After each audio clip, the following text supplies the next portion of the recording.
بزرگوں دوستوں، اللہ تعالیٰ آپ پر رحم فرمائے۔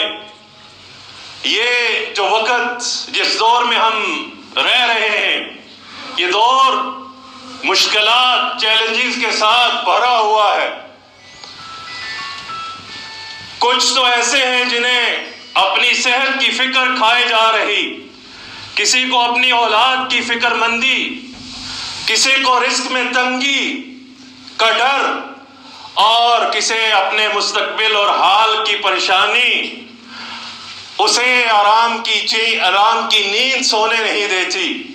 الغرض طرح طرح کی پریشانیاں، طرح طرح کی فکر مندیاں ہمیں ہر طرف سے گھیرے ہوئے ہیں، اور اس کے بارے میں کوئی کسی سے کچھ چھپا نہیں۔ سارے حالات ہم سب کے سامنے ہیں۔ ان حالات کے اندر ان باتوں کو جاننا اور ان پر عمل کرنا بہت اہمیت کا حامل ہو جاتا ہے، کہ جس کے ذریعے انسان اپنے آپ کو پرعزم بنائے، اپنے حوصلے کو بلند رکھے، اور اپنی نیک خواہشات اور جائز ضروریات کو پورا کرنے کے لیے اپنی پوری کوشش کو بروئے کار لائے۔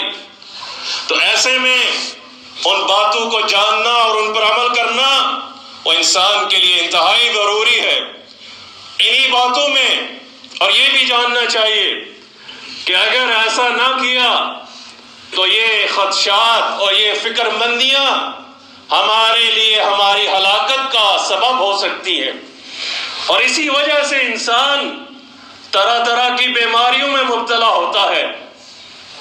جب اس کی فکر مندی اور اسے اپنے سامنے اس کا کوئی حل نظر نہیں آتا، تو یوں وہ آہستہ آہستہ اپنے آپ کو اندر سے کھوکھلا کرتا جاتا ہے، اور در حقیقت یہ اللہ تعالیٰ کے اوپر ایمان، اللہ کے اوپر توکل میں کمی کا نتیجہ ہے، کہ انسان ان پریشانیوں اور تکالیفوں کو اپنے اوپر حاوی کر لے اور یہ سمجھ بیٹھے کہ اب ان سے نکلنے کی کوئی راستہ ہی نہیں۔ تو میرے بھائیوں، ایسے میں انسان کے لیے اللہ تعالیٰ کے اوپر توکل، اس پہ اوپر بھروسہ اور اس کے وعدوں کے اوپر یقین وہ انتہائی اہمیت کا حامل بن جاتا ہے۔ اسی لیے رب تعالیٰ نے اپنے نبی علیہ السلام موسیٰ علیہ السلام کو حکم دیتے ہوئے فرمایا، ان کا ارشاد نقل کرتے ہوئے اللہ تعالیٰ فرماتا ہے، وَقَالَ مُوسَىٰ يَا قَوْمِ إِن كُنتُمْ آمَنْتُ بِاللَّهِ، فرمایا جب موسیٰ نے اپنی قوم سے کہا، اے میری قوم، إِن كُنتُمْ آمَنْتُ بِاللَّهِ، اگر تم اللہ پر ایمان رکھتے ہو، فَعَلَيْهِ تَوَكَّلُوا، تو پھر اسی پر بھروسہ کرو، ان کنتم مسلمین، اگر تم واقعہ ہی مسلمان ہو تو تمہارا مکمل بھروسہ اور یقین اس رب کی ذات کے اوپر ہونا چاہیے۔ اور علامہ ابن قیم رحمہ اللہ وہ فرماتے ہیں کہ اللہ تعالیٰ نے اس آیت میں ایمان کو توکل کے ساتھ جوڑا، گویا کہ جس دل کے اندر ایمان نہیں، وہ جس دل کے اندر توکل نہیں، اس دل میں ایمان نہیں۔ جو مومن ہے، جو اللہ پر یقین رکھنے والا ہے اور رب کی ذات پر مکمل بھروسہ رکھنے والا ہے، حالات چاہے کیسے بھی ہوں، مشکلات کس قدر زیادہ بھی ہوں، لیکن ایک مومن رب کے بارے میں ہمیشہ حسن ظن رکھتا ہے، وہ اللہ کے بارے میں ہمیشہ اچھا گمان رکھتا ہے۔ حالات کیسے بھی ہوں، مشکلات کس قدر زیادہ ہوں، لیکن اس کا ایمان، اس کے سینے میں جو ایمان ہے، وہ یہ گواہی دیتا ہے کہ میرا رب مجھے کبھی ضائع نہیں کرے گا، میرا رب میرے ساتھ ہے، وہ یقیناً اس مشکل سے نکلنے کی آسانی مہیا کرے گا۔ اس نے اپنا وعدہ دیا ہے اپنے بندوں کو کہ اگر تم نے میرے اوپر بھروسہ کیا تو میں ضرور تمہاری مدد کروں گا۔ تو میرے بھائیوں، شیخ الاسلام ابن تیمیہ رحمہ اللہ وہ فرماتے ہیں کہ جو شخص لوگوں سے امیدیں رکھتا ہے اور لوگوں پر ہی بھروسہ رکھتا ہے وہ کبھی بھی اپنے مقصد میں کامیاب نہیں ہو سکتا۔ آج ہماری بڑی مصیبت یہ ہے، آج ہمیں اللہ سے زیادہ دروسوں کے اوپر بھروسہ ہے۔ فلاں میری مدد کرے گا، فلاں میرے کام آئے گا، چاہے وہ بھائی ہے، چاہے وہ بہن ہے، چاہے وہ دیگر عزیز و اقارب ہیں، چاہے وہ دوست احباب ہیں، ان کے اوپر بھروسہ اور اس رب کی ذات کے اوپر بھروسہ بالکل نہیں۔ میرے بھائیوں، کتنی بار ایسے ہوتا ہے، حالات کس قدر تنگ ہوتے ہیں اور پھر اچانک اللہ تعالیٰ اپنی غیب سے مدد کرتا ہے، کسی ایسے بندے کے ذریعے، کسی ایسے شخص کے ذریعے جس کے بارے میں ہمارے دل میں خواب و خیال میں بھی نہ آئی، اس کے ذریعے رب تعالیٰ ہماری مدد فرماتا ہے اور یوں ہمیں اس مشکل سے نکالتا ہے۔ تو چاہیے تو یہ تھا کہ اب ایک مسلمان اپنے رب کے اوپر ایمان میں اور پختہ ہو جاتا، لیکن افسوس اس انسان پر کہ وہ رب کی ذات پر بھروسہ کرنے کی بجائے اب اس انسان پر بھروسہ کرنے لگتا ہے۔ وہ سمجھتا ہے یہ میرا ہمدرد ہے، یہ میری دکھوں کا مداوا کرنے والا ہے۔ اے ناعقل، اے بے سمجھ، یہ تو اس ذات کے ہاتھ میں تھا جس نے اسے تیرے لیے بھیجا، اب تو اسے اپنا مشکل کشا، اپنی دکھ کا مداوا کرنے والا سمجھتا ہے۔ چنانچہ جب دوسری بار مشکل پڑتی ہے اور اس امید کے ساتھ واپس اسی بندے کے پاس جاتا ہے تو اب اس سے جب وہ کوڑا جواب سننے کو ملتا ہے تو دل ٹوٹ جاتا ہے، کلیجہ پھٹنے کو آ جاتا ہے کہ ہائے، میری تو تمہارے اوپر بڑی امیدیں تھی۔ اے ناقل انسان، یہ تیری کمزوری تھی کہ تو نے رب کے اوپر بھروسے کی بجائے بندوں کے اوپر بھروسہ کیا۔ اس لیے شیخ الاسلام ابن تیمیہ وہ فرماتے ہیں کہ جو شخص لوگوں پر بھروسہ اور توکل کرتا ہے وہ کبھی بھی اپنے مقصد میں کامیاب نہیں ہو سکتا۔ یہ میرے بھائیوں، اس بات کو سمجھ لو، اس بات کو پہچان لو۔ آج ہمارے معاشرے میں طلاقات کی بڑی خرابی، اس کا سبب یہ وجہ ہے، آج ہم نے اپنی توقعات لوگوں سے لگائی رکھی ہے، بھائیوں بہنوں سے، رشتہ داروں سے، دوستوں سے، اور اسی لیے آج ہم اپنی محفلوں میں یہ سنتے ہیں دوسروں کے بارے میں گلے شکوے کرتے ہوئے، فلاں نے میرے ساتھ یوں کیا، فلاں نے میرے ساتھ ایسا کیا، کبھی بھائی سے نالان، کبھی دوست احباب اور رشتہ داروں کا شکوے اور گلے کرتا ہوا یہ شخص ہم اسے پاتے ہیں۔ وجہ کیا ہے؟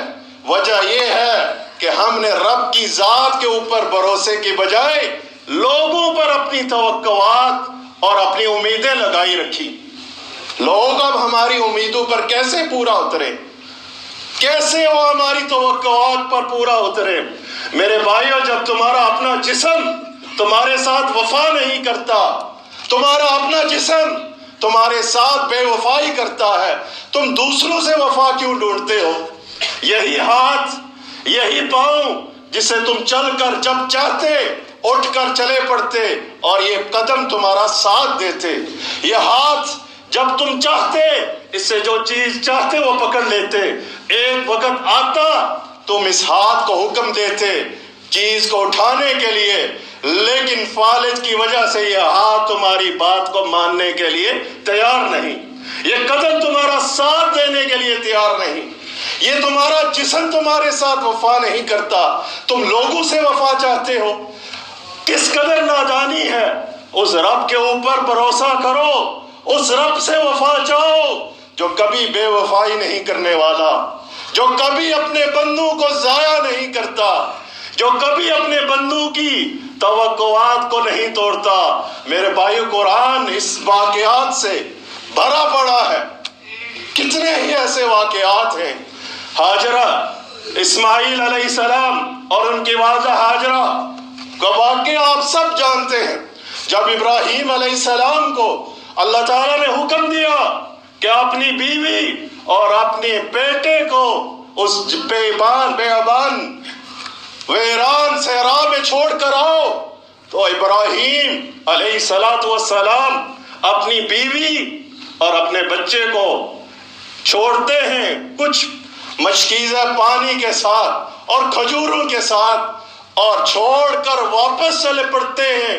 تو ایسے میں بیوی ہاجر علیہ السلام پیچھے سے آواز دیتی ہے، ابراہیم کہاں چھوڑے جا رہے ہو؟ یہاں تو انسان کا نام و نشان نہیں، یا کس کے آسرے پر یہاں چھوڑے جا رہے ہو؟ ابراہیم خاموش، جواب نہیں دیتے، اور بیوی بار بار پوچھتی ہے، حتیٰ کہ جب تیسری بار وہ بیوی کہتی ہے، ابراہیم کیا رب نے تمہیں یہ حکم دیا؟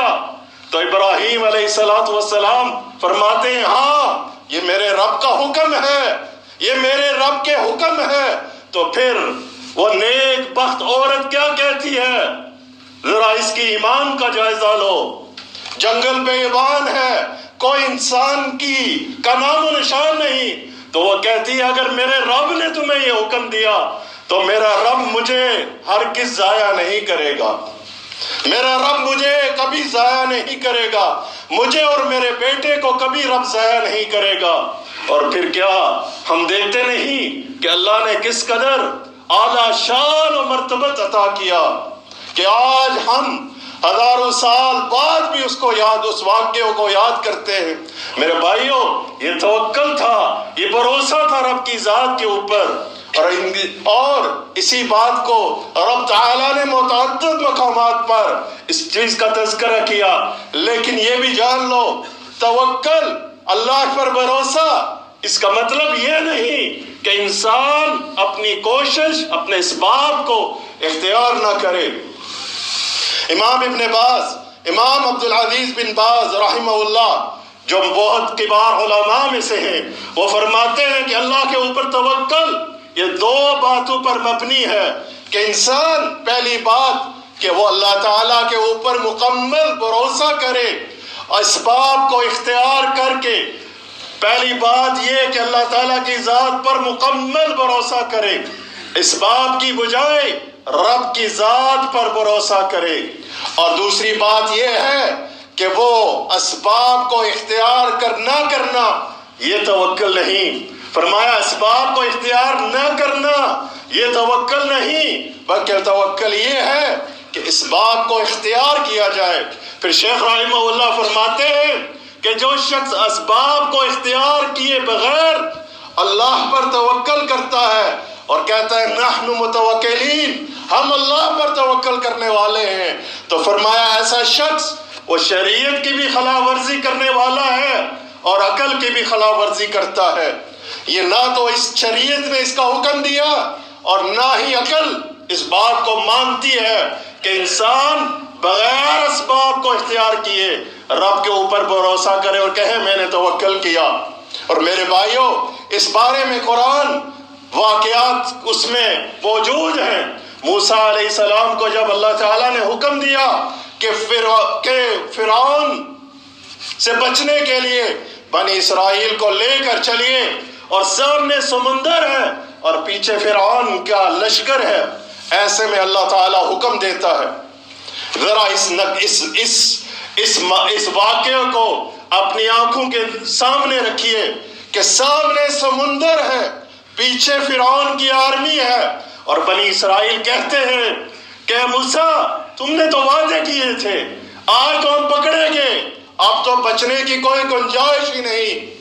تو موسیٰ علیہ السلام نے کیا کہا، کس انداز سے انہیں جواب دیا، ایسا انداز جس کے اندر ذرا رتی برابر بھی شک و شبہ نہیں۔ فرمایا کلا، ہرگز نہیں، یہ ہو ہی نہیں سکتا، میرا رب میری ضرور مدد کرے گا۔ کیا موسیٰ کو وہ نظر نہیں آ رہا تھا جو بنی اسرائیل دیکھ رہے تھے؟ جو بنی اسرائیل دیکھ رہے تھے وہی چیز موسیٰ علیہ السلام بھی دیکھ رہے تھے، لیکن فرق کیا تھا؟ فرق ایمان کا تھا، بھروسے کا تھا، یقین کا تھا۔ موسیٰ علیہ السلام نے کہا ہرگز نہیں، میں بھی وہی دیکھ رہا ہوں جو تم دیکھ رہے ہو، لیکن میرا رب میری ضرور مدد کرے گا۔ تو پھر رب نے کیا حکم دیا؟ میرے بھائیو ذرا غور کرو، آزمائشیں آئیں گی، آزمائش آئے گی۔ یہ تمہیں آزمائش اس لیے نہیں کہ تمہیں برباد کر دے۔ شیخ عبد القادر جیلانی اپنے بیٹے کو نصیحت کرتے ہوئے کہتے ہیں یہ آزمائشیں اللہ اس لیے نہیں بھیجتا کہ تمہیں تباہ و برباد کر دے، یہ آزمائش اس لیے بھیجتا ہے تاکہ وہ کھرے اور کھوٹے کی پہچان ہو جائے، سچے اور جھوٹے میں فرق ہو جائے، سچا کون اور جھوٹا کون۔ یہ آزمائش ہوتی ہے میرے بھائیوں۔ اگر رب چاہتا تو پہلے سے راستے مہیا کر دیتا، اور اس آزمائش کے بغیر ہی جو بنی اسرائیل ہیں وہ گزر جاتے، لیکن رب نے چاہا کہ اپنے بندوں پر اپنی حجت کو قائم کر دے، لہذا پہلے راستے نہیں دیے، پہلے سمندر کو ایسے ہی رکھا۔ جب قریب پہنچے تو رب نے موسیٰ کو کیا حکم دیا علیہ السلام کو کہ اپنی لاٹھی اس پانی میں ماریے، اور جب پانی میں لاٹھی ماری تو 12 راستے بن گئے۔ تو میرے بھائیوں کہ موسیٰ علیہ السلام کی لاٹھی مارنے کا اس کی حکمت علماء نے یہ بیان کی۔ یہ بات ہمیں سبق سکھلائی کہ انسان تو اپنا سبب اختیار کر اور پھر نتیجہ اس ذات کے اوپر چھوڑ دے، پھر دیکھ کہ اللہ تعالیٰ تمہارے بارے میں کیسا معاملہ فرماتا ہے۔ اللہ چاہتا تو لاٹھی کے بغیر بھی وہ راستے بن جاتے، لیکن موسیٰ کو اور ہمیں یہ نصیحت دی کہ تم اپنے اسباب کو اپناؤ اور نتائج میرے اوپر چھوڑ دو۔ چنانچہ جب لاٹھی ماری 12 راستے بنے اور بنی اسرائیل اس سے عبور کیے۔ اسی طرح ایک اور واقعہ مریم علیہ السلام کا واقعہ کہ جب اللہ کے حکم سے مریم علیہ السلام عیسیٰ ابن مریم کے ساتھ، عیسیٰ علیہ السلام ان کے پیٹ میں تھے اور لاغر کمزوری کی حالت میں کھجور کے تنے کے نیچے بیٹھی ہے، کھجور کے تنے کے نیچے بیٹھی ہے، اور اس لاغری میں، اس کمزوری میں رب کی مدد کے منتظر ہے۔ تو رب تعالیٰ نے کیا حکم دیا؟ اے مریم اس کھجور کے تنے کو ہلا، اس تنے کو ہلا تاکہ تیرے اوپر میں تازہ کھجوریں تمہیں عطا کر سکوں۔ اب کہاں ایک کمزور عورت، کہاں ایک حاملہ کمزور عورت، اور اس قدر طاقتور تنا، وہ کہاں ان سے ہلنے والا؟ لیکن رب مجھے اور آپ کو یہ بتلا رہا ہے تم اسباب اختیار کرو، نتیجہ میرے اوپر چھوڑ دو۔ چنانچہ مریم علیہ السلام نے اس تنے کو ہلایا، ہاتھ لگایا، اور اللہ کے حکم سے وہ کھجوریں انہیں مہیا ہوئی۔ میرے بھائیوں اسباب اختیار کرو، لیکن بھروسہ ہمیشہ رب کی ذات کے اوپر رکھو، اور یقین رکھو کہ اللہ تعالیٰ تمہاری محنت کو، تمہاری کوشش کو ضائع کرنے والا نہیں۔ بارک اللہ لی ولکم فی القرآن العظیم ونفعنی وإیاکم فیہ من الآیات وذکر الحکیم۔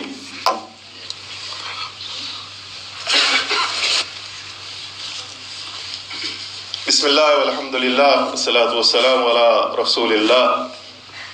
میرے بھائیوں بہنوں بزرگوں، اللہ پر رحم فرمائے۔ میری یہ بات جان لیں کہ اللہ کے اوپر توکل کرنا یہ قلبی عبادت ہے۔ لوگوں کی اکثریت عبادت صرف یہ سمجھتے ہیں کہ نماز پڑھنا، روزے رکھنا، حج، زکوٰۃ، وہ یہ سمجھتے ہیں یہی عبادت ہے۔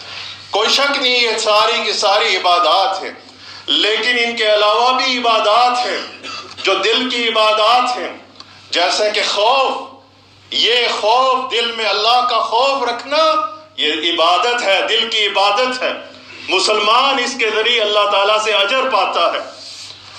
اور اسی طرح اللہ کے اوپر توکل کرنا یہ بھی دل کی عبادت ہے، یہ بھی دل کی عبادت ہے۔ لہٰذا اے میرے بھائیوں اور بہنوں اس بارے میں متوجہ ہو جائیے، کہیں ایسا نہ ہو کہ یہ عبادت اب غیر اللہ کے لیے دے رہے ہو۔ آپ اللہ کے اوپر، کوئی شخص اس طرح غیر اللہ کے اوپر، اللہ کے غیر مخلوق کے اوپر کسی اس طرح بھروسہ کرے، اس طرح توکل کرے جس طرح رب کی ذات کے اوپر توکل کرنا ہے، تو وہ نہایت ہی برا کام ہے۔ اور یہ شرک اکبر کے زمرے میں آتا ہے کہ کوئی شخص فوت شدہ پر اور یا کوئی کسی بزرگ یا کسی قبر والے کے اوپر یہ توکل اور بھروسہ کرے کہ فلاں مجھے بیٹا دے گا، فلاں میری مشکل کشائی کرے گا، فلاں میرے لیے میری تکلیف کو دور کرے گا، مجھے صحت عطا کرے گا، تو یاد رکھو کہ ایسا شخص اس نے اللہ کے ساتھ شرک کیا، کیونکہ ایسا توکل کرنا صرف اللہ ہی کے لائق ہے۔ اللہ کے علاوہ کسی اور کے اوپر ایسا توکل اور بھروسہ کرنا ہرگز جائز نہیں۔ اور یہ ہمارے معاشرے میں موجود، ہم اسے اپنے گرد پاتے ہیں کہ لوگ غیر اللہ کے اوپر ایسا یقین، ایسا بھروسہ کہ جس طرح اللہ کی ذات کے اوپر ہونا چاہیے۔ یہ کس قدر ناانصافی ہے، کس قدر ظلم ہے میرے بھائیوں کہ اللہ کو چھوڑ کر اس کی مخلوق کے اوپر بھروسہ اور توکل کیا جائے۔ یہ بات انتہائی دکھ اور افسوس کی بات ہے۔ اور یہ یاد رکھو کہ جب اللہ کے اوپر آپ توکل کرتے ہو تو پھر لوگوں سے آپ کسی طرح کی امید، کسی طرح کا بھروسہ نہیں کرتے۔ پھر لوگوں کی توقعات پر پورا نہ اترنا آپ کے دل کے لیے پریشانی کا سبب نہیں بنتا، کیونکہ آپ نے ان کے اوپر بھروسہ ہی نہیں کیا، آپ نے ان کے اوپر امید ہی لگائی، بلکہ امید اور توکل تو آپ کو رب کی ذات کے اوپر تھا۔ اس لیے آپ کو دنیاوی پریشانیوں سے بھی نجات، اور کل آنے والے دن، قیامت کے دن بھی آپ کو اللہ تعالیٰ سرخرو و کامیاب کرے گا۔ لہذا میرے بھائیوں، بہنوں، بزرگوں، یہ عبادت، اللہ تعالیٰ کی یہ عبادت صرف اسی کے لیے بجا لاؤ، اور اپنے دل میں اسی کے لیے توکل اور بھروسہ کرو۔ اللہ سے دعا ہے اللہ مجھے بھی اور آپ کو بھی مکمل طور پر اپنے اوپر بھروسہ کرنے کی توفیق عطا فرمائے۔ اللہ تعالیٰ ہمیں لوگوں سے منہ موڑ کر اپنی طرف توجہ کرنے کی توفیق عطا فرمائے۔ اللہ تعالیٰ ہمیں اس بات کی توفیق عطا فرمائے کہ ہم اس پر مکمل بھروسہ کرنے والے بنے۔ ان اللہ و ملائکتہ یصلون علی النبی یا ایھا الذین آمنوا صلوا علیہ وسلموا تسلیما۔ اللہم صلی علی محمد وعلی آل محمد کما صلیت علی ابراہیم وعلی آل ابراہیم انک حمید مجید۔ مبارک علی محمد وعلی آل محمد کما بارکت علی ابراہیم وعلی آل ابراہیم انک حمید مجید۔ اللہ ہم آپ سے پیارے ناموں، اسماء حسنہ، صفات اولیٰ کے ساتھ سوال کرتے ہیں، اللہ ہمارے ایمان میں مضبوطی عطا فرمائیے۔ اللہ ہر معاملے میں ہم آپ کے اوپر بھروسہ کرنے والے بنے۔ اے اللہ ہماری توکل میں مضبوطی عطا فرمائیے۔ اے اللہ ہمیں لوگوں سے کٹ کر اپنی طرف متوجہ ہونے کی توفیق عطا فرمائیے۔ اللہ ہماری ہر قسم کی توقعات، امیدیں اے اللہ صرف تیری ذات پر ہوں۔ اے اللہ دوسروں سے منہ موڑ کر اے اللہ اپنی طرف توجہ کرنے کی توفیق عطا فرما۔ اللہ جب تک زندہ رکھے اسلام پر، سنت پر، اپنے نبی کے سنت پر زندہ رکھ، اور اسی پر ہمیں موت دے، اور اسی کے ساتھ ہمیں اٹھانا، اور کل قیامت کے دن ہمارا حشر مع النبیین والصدیقین والشہداء والصالحین وحسن اولئک رفیقا۔ اللہ ان نیک لوگوں کے ساتھ ہمارا حشر فرما۔ اے اللہ ہمارے والدین پر اپنا رحم فرما۔ اے اللہ ہمارے والدین پر اپنا رحم فرما۔ رب ارحمہما کما ربیانی صغیرا۔ اے اللہ جن کے والدین ایمان کی حالت سے اس دنیا سے چلے گئے ان کی مغفرت فرما، ان کے درجات کو بلند فرما۔ اے اللہ جن کے والدین یا ان میں سے کوئی زندہ ہے، اللہ ہمیں ان کی خدمت کر کے اپنی جنت کو پانے کی توفیق عطا فرما۔ اے اللہ ہمیں ان کی آنکھوں کی ٹھنڈک بنا۔ اے اللہ ان کے دل کا سکون بنا۔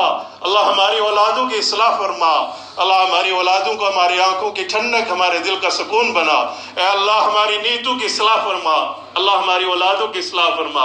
اے اللہ ہمیں دین اور دنیا کی بھلائی عطا فرما۔ اے اللہ جو بیمار ہیں انہیں شفائے کاملہ عاجلہ نصیب فرما۔ اللہ جو پریشان حال ہیں ان کی پریشانی کو دور فرما۔ اے اللہ جو مسلمان جہاں کہیں بھی ظلم و ستم کا شکار ہے، اللہ تو ان کی مدد و نصرت فرما۔ وصلی اللہ تعالی